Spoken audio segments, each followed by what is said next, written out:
dijo un columnista del New York Times. El dilema de Egipto es que estaba dividido entre demócratas, que son conservadores, y liberales, que no son demócratas.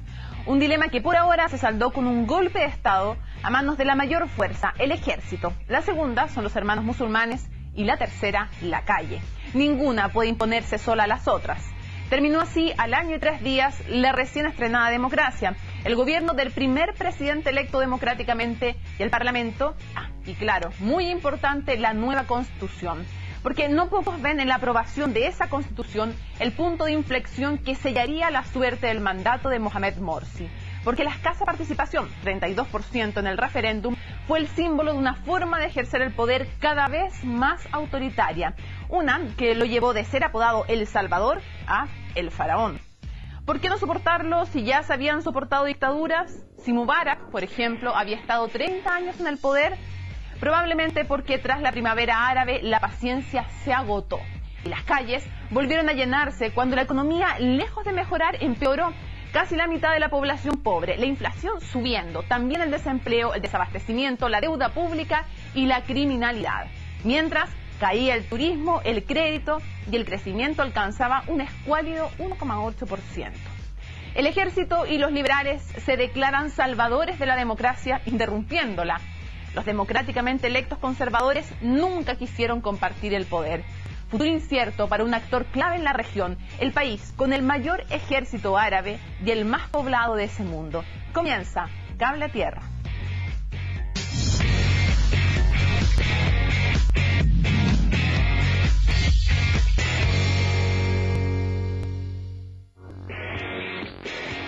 Hola, ¿cómo están? Bienvenidos a un nuevo Cable a Tierra. Hoy vamos a hablar de algo súper contingente e importante de entender en profundidad: Egipto y la crisis que está viviendo. Para eso nos acompañan dos importantes panelistas. Eugenio Chaguán, muchísimas gracias por estar con nosotros. Es magíster, además, en estudios árabes de la Universidad del Cairo, que más oportuno que nos acompañe, y profesor del Centro de Estudios Árabes y del Instituto de Estudios Internacionales de la Universidad de Chile. Isaac, muchísimas gracias por acompañarnos. Isaac Caro es doctor en estudios americanos y además es académico de la Universidad Alberto Hurtado y también académico de la Universidad Arturo Prat, además de sociólogo.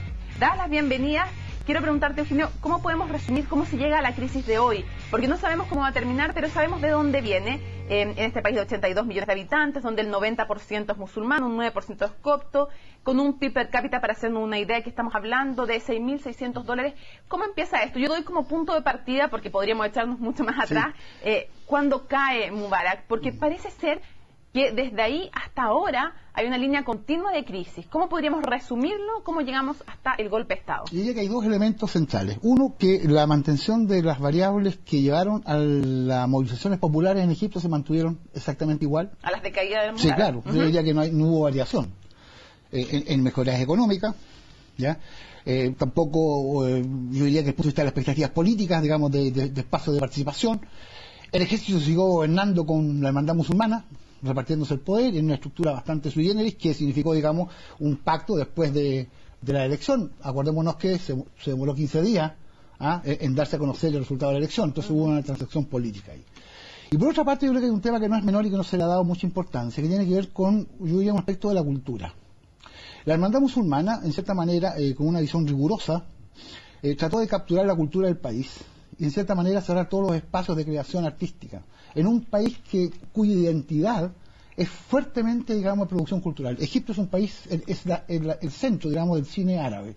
Es el gran productor musical, es el gran productor en literatura. Entonces, empezar a cooptar esos espacios, a cerrar, digamos, algo que tiene que ver con la identidad egipcia, yo diría que generó una situación bastante conflictiva, independientemente de los conflictos que estaban de base.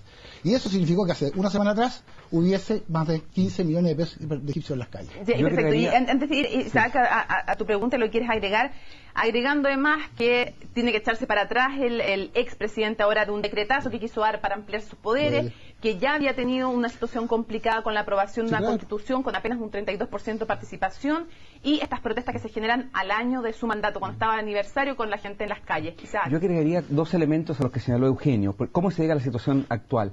De alguna manera, cuando cae Mubarak, hay una gran cantidad de expectativas de la población por cambios, modificaciones en el ámbito político, en el ámbito económico y en el ámbito social. Y la verdad de las cosas es que al cabo de un año de gobierno de Morsi no se logra ninguna de estas soluciones en ninguno de estos ámbitos. Pero doy vuelta a la pregunta porque va en la misma línea de lo que tú estás diciendo. ¿Cuáles son entonces las razones de la molestia que genera Morsi, lo que no soluciona? ¿En qué ámbitos nos movemos aparte de la islamización o de cerrar la parte cultural, que es clave también? Yo te diría que un campo importante tiene que ver con el aspecto económico. No hay solución a los problemas económicos, tú lo mencionaste en la nota introductoria. El desempleo aumenta, 13%. No hay turismo, el turismo cada vez es menor, no hay inversiones, por lo tanto hay todo una debacle económica que se mantiene y se profundiza. Pero junto con eso yo diría desde mi perspectiva también que hay de una manera importante ya una intención de concentrar el poder político. Y en ese sentido las manifestaciones no comienzan ahora. Las manifestaciones importantes, por lo menos, comenzaron en noviembre del año pasado, ya después de que justamente el presidente intentó hacer un cambio constitucional en donde se trataba de darle mayores poderes justamente al primer mandatario. Y eso ligado a una pretendida islamización, con una constitución que ciertamente fue aprobada por un 60-70% de los votos. Pero con 32% de participación. Con 32%, ¿eso qué es lo que produjo? Eso produjo, creo yo, una fuerte polarización en el país. Una fuerte polarización donde quedaron absolutamente excluidos sectores que estaban en contra de esta agenda islamista, que eran sectores liberales, sectores de izquierda, sectores que todavía seguían apoyando al antiguo régimen. Perfecto. Y por lo tanto ahí hay algo que desemboca en esta situación crítica que finalmente lleva a la intervención militar. Antes de continuar, los invito a revisar, porque hemos hablado de Mohamed Morsi, lo hemos nombrado, hemos dicho que ya no es el presidente, y es interesante saber cuáles son algunos de los actores. Veamos la nota. Solo un año alcanzó a gobernar el primer presidente democráticamente electo de Egipto. Mohamed Morsi había asumido la presidencia en junio de 2012 y cayó exactamente un año más tarde. Yo les digo a todos los sectores de Egipto, a mi gente y a mi clan, que en este día glorioso y por su propia decisión me convierto en presidente de todos los egipcios, donde sea que estén, en casa o en el extranjero. Militó en el Partido de los Hermanos Musulmanes desde su juventud, estudió ingeniería en la Universidad del Cairo y luego realizó un doctorado en Estados Unidos. Durante su estancia en ese país, trabajó en diferentes proyectos metalúrgicos, incluyendo el desarrollo de motores espaciales para la NASA.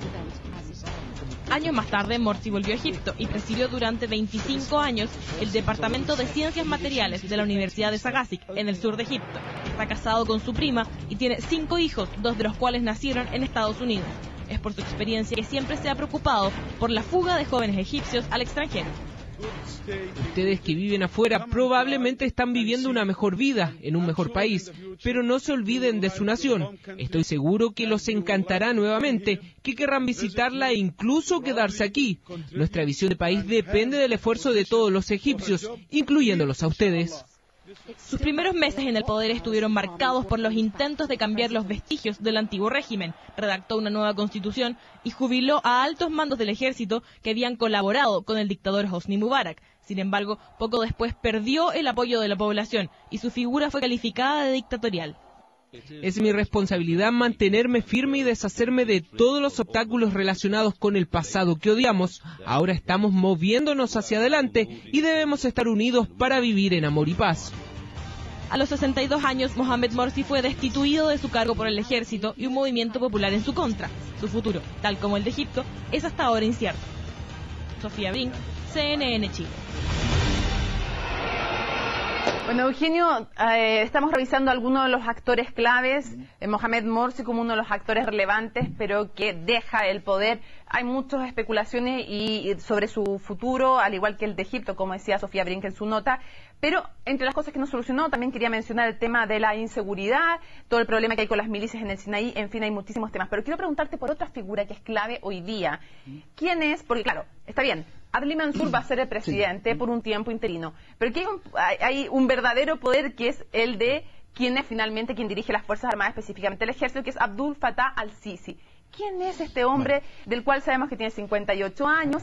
Creíamos cuando lo nombré, probablemente también lo creía Mohamed Morsi, que era cercano a los hermanos musulmanes, entre otras cosas porque hemos escuchado que su mujer ocupaba todo el velo cubriéndose todo el cuerpo. ¿Quién es este hombre? Bueno, yo diría que hay dos cosas que son importantes de decir. Primero, que un golpe de Estado, digamos, no se justifica a pesar de la crisis política. Y vamos a hablar después de eso, de todas maneras. La otra cosa que me interesa también agregar es que el tema, hay que tener cuidado con hablar de islamización. Por dos cosas, porque el problema no es el Islam. La sociedad egipcia y los militares que intervinieron son todos musulmanes. Y uno ve las imágenes rezando. El problema está aquí, ¿cuál es la lectura que se hace de qué tipo de Islam? Por mientras leemos un poco para hacer una Ahora, ¿quién es Sisi? Bueno, hasta ahora, digamos, se sabe mucho, pero han aparecido algunos titulares, ¿ya? Y planteándolo como un gran admirador de Nasser. Bueno, si es un admirador de Nasser, ¿ya? Puede significar muchas cosas que no tenemos claridad. Puede significar, digamos, cambiar el eje de la política en Egipto. Puede significar que se vuelva a una visión panarabista o que se privilegie la arabidad frente a la islamidad como elemento articulador de Egipto. Y lo bueno, y además yo creo que es interesante porque además el fracaso, digamos, de la hermandad musulmana no es un fracaso solamente en Egipto. Es un partido que tiene grandes raíces en Siria. Uno de los grandes, digamos, actores es la hermandad musulmana contra el gobierno de Al-Assad. Por algo está tan feliz bueno, por eso que yo creo que acá, y lo que Egipto ha sido llamado siempre el espejo de la región. Sí. Lo que ocurre en Egipto siempre va a anunciar lo que ocurre en el resto de la zona. Entonces, por lo tanto, lo que pasa con Sisi y cuál va a ser su rol, lo hemos visto acompañado por en la asunción presidencial, presidiendo el acto, con el jeque de la Universidad de Al-Azhar, con Al-Baradei, con los coptos, pero yo creo que hay que esperar un poco, no tenemos cierta claridad. Y también lo otro interesante, y hay que tener claridad también, que el ejército egipcio tiene unas grandes vinculaciones con Estados Unidos. Y ya lo vamos a preguntar aquello. Brevemente, antes de que vayamos a eso, no nos perdamos una cosa. El presidente que va a ser interino, que era el presidente del Tribunal Constitucional Supremo, nombrado reciencito por Morsi, era el subpresidente antes, Adli Mansur. Sabemos, bueno, así como Sisi estudió, por ejemplo, en Estados Unidos, sabemos eso. También sabemos que Adli Mansur estudió, por ejemplo, en París, que tiene 67 años, que fue juez desde la época de Mubarak, 90, incluso. Sí. ¿Sabemos algo más de él? Mira, como para generalmente lo que se señala básicamente es que ha tenido un bajo perfil. Ya ha sido un juez y por lo tanto en ese sentido no ha tenido un perfil de una persona que sea como muy conocido, como podría ser, por ejemplo, Al-Baradei, ¿ya? Sí. Que era una de las figuras que ha concentrado en gran medida la oposición, o como era el ex secretario general de la Liga Árabe.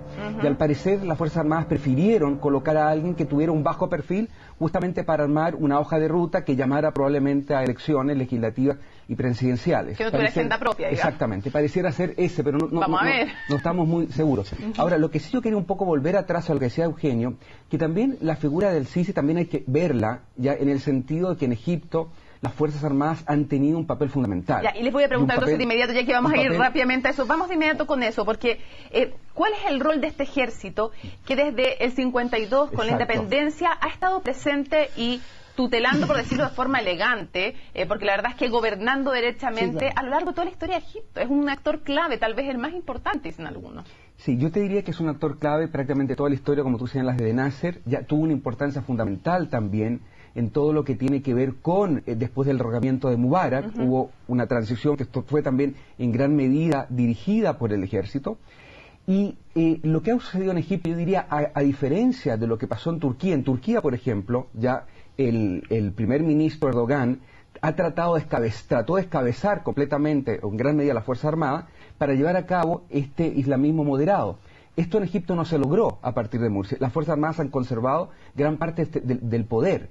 Y eso tiene que ver, desde mi punto de vista, también con que el ejército en particular y las Fuerzas Armadas egipcias, en gran medida tuvieron ya una fuerza muy importante, porque combatieron en 4 guerras contra Israel. Y ahí ganaron, de alguna manera, aunque fueron guerras que perdieron, salvo la última que fue una derrota, de alguna manera una derrota política importante de Israel. El ejército ahí logra ya un financiamiento, creo yo, importante. Y un enraizamiento, dicen algunos, en la sociedad. Un enraizamiento en la sociedad que es bastante importante. Y el otro aspecto que yo quiero mencionar ya son los vínculos, que tú ya lo mencionaste, Eugenio, son los vínculos con Estados Unidos. Es que ahí vamos a hacer una pausa. No, vamos a hacer una pausa en Cable a Tierra porque tenemos que hacer comerciales. Una pausa y al regreso le vamos a preguntar a los dos, ¿cuál creen ustedes que es el rol que jugó Estados Unidos en este golpe de Estado? Pausa y lo contestan al regreso.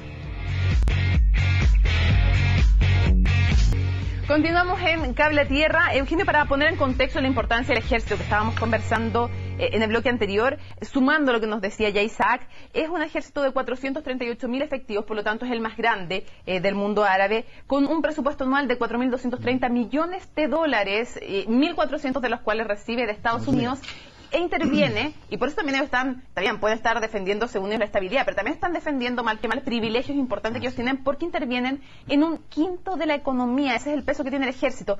Y cuando uno dice, reciben 1.400 millones de dólares de Estados Unidos, uno se pregunta si Estados Unidos tuvo o no tuvo algún rol en este golpe de Estado. ¿Por qué no lo condena con fuerza? ¿Por qué ni siquiera le llama golpe de Estado? Hoy día que hay varias cosas importantes de señalar. El rol del ejército en la política egipcia es algo trascendente que tiene más de 60 años. Yo diría que anterior a eso, de 1919 casi, de cierta manera, cuando se logra un poco la independencia. Pero sin lugar a dudas, digamos, la fortaleza del ejército pasa porque el ejército, cuando se derroca la monarquía, aparece como el salvador del pueblo. Es un concepto un poco distinto a la connotación que tiene el golpe de Estado en forma tradicional, por ejemplo, en el caso de América Latina. Bueno, sí, se le ha pedido constantemente intervenir, lo que no sé si es bueno o malo, porque establece un tutelaje permanente. No lo digo ahora, sino que en el 52. ¿Y en la relación con Estados Unidos, este golpe de Estado? Ahora yo creo que, sin lugar a dudas, digamos, también hay que señalar de que a través del gobierno de Nasser, que fue el que consolidó hasta el 67 un lineamiento ideológico importante, claro que juega un rol importante en la conducción del país, el ejército, por la situación de conflicto regional. ¿Ya? Y sin lugar a dudas, digamos, el ejército sigue jugando un rol con Sadat y posteriormente con Mubarak. El ejército, digamos, es pieza clave, tanto así que, digamos, algunos intelectuales egipcios han llamado a Egipto sociedad militar. En el sentido del rol del ejército es absolutamente, digamos, determinante en la política, uno de los factores más cohesionados, digamos, desde el punto de vista político, que ha tenido una acción directa. Como tú bien decías, es complejo el tema, porque el golpe de Estado, si bien es cierto, se dio no solamente porque hay un interés del ejército de mantenerse en el poder, sino que porque además contó con esta posición de manifestaciones populares radicales que le permitieron tomar el poder. Ahora, lo que no sabemos, cuál va a ser el rol del ejército, si el ejército va a hacer un golpe de Estado en la corriente de las libertades que está pidiendo el pueblo egipcio, o va a ser un retroceso y una reacción, digamos, a la posibilidad de democratización del país. Y eso está por verse en los futuros, y yo creo que eso va a depender fundamentalmente, más que del ejército, de la capacidad de movilización del pueblo egipcio. Okay. Isaac, el rol de Estados Unidos, perdón, me gustaría, porque se nos va acabando el tiempo, me gustaría ir al tema del rol de Estados Unidos. ¿Tuvo o no tuvo que ver en este golpe de Estado con un socio que en algunas cosas le sirvió como mediador, por ejemplo, el tema de la Franja de Gaza, en otras cosas no le gustaba porque tenía una tendencia a meter el tema religioso en su vida, que tampoco le gusta mucho a Estados Unidos? ¿Tuvo o no tuvo que ver Estados Unidos en el golpe de Estado? Yo no te puedo decir sí o no, pero eventualmente veo que, dado la gran relación que ha existido entre Estados Unidos y el ejército de Egipto, las Fuerzas Armadas egipcias, me parece muy difícil que las Fuerzas Armadas realicen un golpe de Estado con esta trascendencia sin que Estados Unidos lo sepa. Me parecería difícil, sí, claro. ¿Ya? Y a eso, de alguna manera, también se une una relación que era más o menos difícil, más o menos difícil, yo diría, entre Estados Unidos y el gobierno de Mursi, justamente por el apoyo que dio Mursi ya de alguna manera también a Hamás, más que a la Autoridad Nacional Palestina. Lo tú vas a preguntar después, pero por ejemplo hoy en día una de las primeras personas es Mahmoud Abbas, de la Autoridad Nacional Palestina, quien felicita ya esta intervención militar. Dígame a la gente que efectivamente Hamás tiene una tendencia más extrema y que está bastante más alejada entonces de Estados Unidos, creo que puede ser una autoridad palestina. Pero además Hamás nace de la hermandad musulmana. Dentro hay una cosa que no es menor. Yo creo que independientemente de los factores económicos, los factores culturales, hay factores ideológicos importantes en la movilización popular egipcia. Y que están presentes, que no están resueltos. Y te lo pregunto inmediato, ¿quiénes están en la calle? ¿Quiénes estaban en la calle y por qué? La gente que estuvo en la calle, lamentablemente, digamos, y que comenzó estas movilizaciones, no fue capaz de tomar el poder después de la revolución que votó a Mubarak. ¿Quién capitalizó el poder? Los que tenían mayor articulación política con la hermandad musulmana y el ejército. Si tú ves el resultado de la primera elección, de la primaria, Mursi sacó el 23% de la votación y el representante del ejército el 21%, y el resto de las fuerzas tenían más del 50%, donde había movimientos. Están los movimientos nazaristas que tienen una fuerza, la izquierda egipcia, los movimientos liberales y dos movimientos importantes que tienen un nombre muy significativo. Uno que se llama Dignidad, ¿ya? Y otro se llama Karama, ¿ya? Que quiere decir basta. O sea, Karama y Kifaya, que en el fondo, digamos, tenían que ver con la exigencia de participación política de la sociedad egipcia. Hay un tema que también es interesante. En las manifestaciones del Cairo hemos visto imágenes de Gamal Abdel Nasser. También uno de los factores determinantes en las movilizaciones que están presentes hoy día es recuperar para Egipto un rol esencial y no ser obsecuente a las políticas norteamericanas y israelíes en la zona. Por lo tanto, yo diría que el gobierno de Mursi, muy por el contrario, Israel estaba bastante complacido porque no cambió en nada, digamos, la relación con Israel y dejó la relación con Israel en manos del ejército. Es el único país a todo esto con el cual tiene firmado un tratado de paz, además. Entonces yo diría que en ese sentido, perdón Mónica, hay que entender que acá la hermandad musulmana no tiene conflictos, digamos, mayores con Estados Unidos. Que sea un régimen puritano, bueno, podríamos hablar de Arabia Saudita. que es tan puritano como el hermano musulmán, que no tiene ningún problema.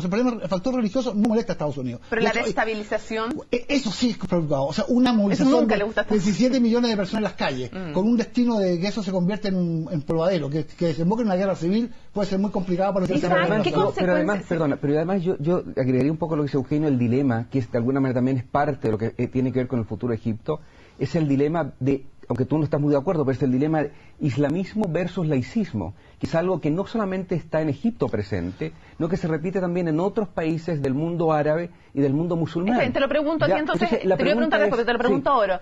¿Tú crees que ahora viene desde las fuerzas más liberales o más laicistas un avance de esa tendencia, como que el péndulo se corre para allá en pro de un retroceso de la religión en la vida pública? Probablemente ese sea un escenario posible, pero indiscutiblemente que aunque los sectores más laicos ganen mayor importancia en la agenda que viene, indiscutiblemente que la hermandad musulmana sigue siendo uno de los movimientos, si no uno de los más organizados como movimiento, tanto como partido político, pero también como movimiento social, es uno de los más organizados. Por lo tanto, va a ser muy difícil no contar con alguna participación de la hermandad musulmana. Pero lo que yo te quiero señalar que este dilema ya de islamismo versus religión es un dilema versus laicismo, es un dilema que se da prácticamente en toda la región.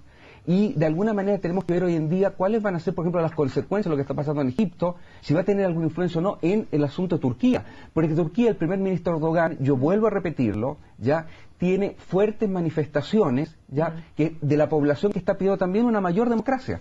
Y justamente el gobierno de Erdogan fue el primer gobierno, así como yo te señalé que Mahmoud Abbas había apoyado esta intervención, este golpe de Estado, el gobierno de Erdogan fue el primero en manifestar absolutamente en contra de esta intervención. Tú decías en un minuto, que le he escuchado también a otros analistas, que suele ser Egipto como el espejo de lo que pasa en la zona y que lo que allí sucede se refleja y se replica después en otros países. ¿Qué consecuencias puede tener este golpe de Estado que, como toda interrupción democrática, es lamentable, sea en nombre de lo que sea? Lo ideal hubiera sido evidentemente como precedente que se buscaran otros caminos, pero ¿qué consecuencias puede tener para el escenario regional desde tu perspectiva? Yo creo que hay dos cosas que son importantes. Independientemente, digamos, de una cosa que hay que visualizar va a ser cuál va el rol que va a jugar el ejército y quién es Sisi y cuál va a ser su comportamiento. Lo esperable es que más no se conducta como se ha comportado el ejército tradicionalmente en Egipto. Yo creo que lo importante aquí, más allá del ejército, es la calle egipcia, ¿ya? La calle egipcia, si sigue con esa capacidad de movilización, va a votar a cualquier movimiento que se oponga, digamos, a sus intereses, digamos, de participación política y de recuperación de Egipto de su rol histórico regional. Hay 3 países que han jugado un rol histórico regional desde siempre: Irán, Turquía y Egipto.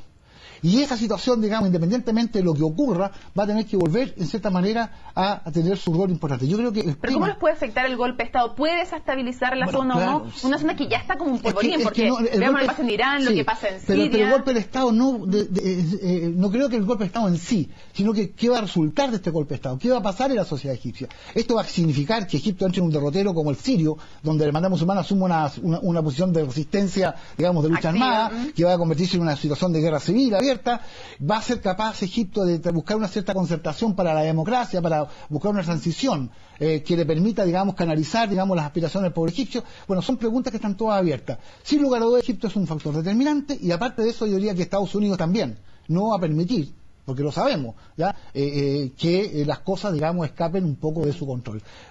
Isaac, ¿en quiénes tenemos que fijarnos hoy día que antes eran oposición y que ahora efectivamente están no en el gobierno necesariamente directamente, pero puede que lo estén? ¿Quiénes son los actores claves? Porque ya hemos hablado de Mohamed Morsi, hemos hablado del nuevo presidente, hemos hablado también de quien encabeza las Fuerzas Armadas, de Sisi, pero nosotros vemos también movimientos como el Frente 30 de Junio, en que se aúna la oposición. Después vemos a quienes protestaron en las calles en su minuto, el movimiento Tamarut, que juntó estas firmas, como 15 millones de firmas para derrocar a Morsi.